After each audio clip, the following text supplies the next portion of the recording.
अगर गुरु के वचनों में विश्वास हो तो बिना नाम के भी कल्याण हो जाता है, ऐसे साधारण बोल देने पर। एक सीधा साधा गांव का भगत कभी कथा नहीं सुनता था, गाय चराता था गांव की।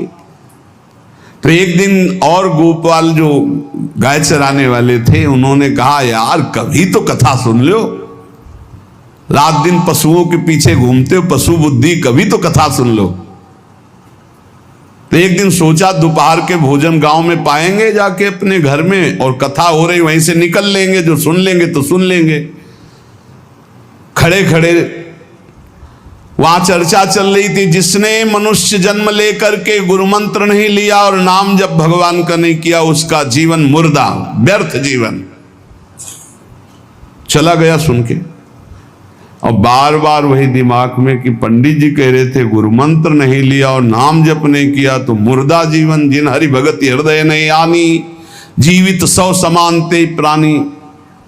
दूसरे दिन फिर गया, कहा पंडित जी आपने कल कथा में कहा था गुरु मंत्र ले लेना चाहिए, नहीं तो जीवन मुर्दा हो जाता है, बेकार जीवन रहता है।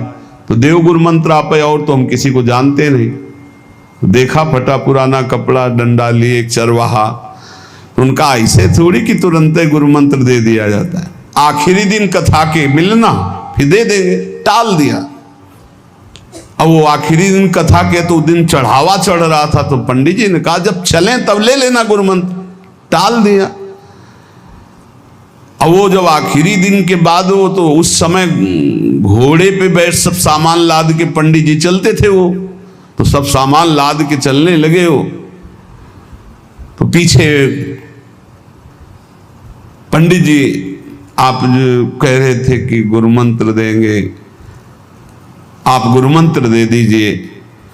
पंडित जी रबड़ी पवाई गई थी, घोड़े से उतरे, घोड़ा एक भगत के यहाँ खड़ा किया और लोटा लिया और भागे, क्योंकि सोच लगी थी। अब वो भगत किसान आदमी, गांव का गंवार आदमी पीछे लगे, पंडित जी अरे गुरु मंत्र दे दो, कितने दिन से टहला रहे हो आप। अरे उनका यार मतलब सोच का पैसा, तू गुरु मंत्र की बात कर। और वो पीछे लगा कि अब हम नहीं जाने वाले, आपने सब सामान लाद ली थी, भगवान की कृपा कहो कि आपको सोच लगी आई, नहीं तो आप हमको तो गुरु मंत्र ही नहीं देते, हम आपको नाम पर विश्वास की बात। पंडित जी तो दत्त गपोचन, जय गुरुदेव की जय गुरु, वो दबकाए है दत्त गपोचन, एकदम मूर्ख आदमी, तो सोच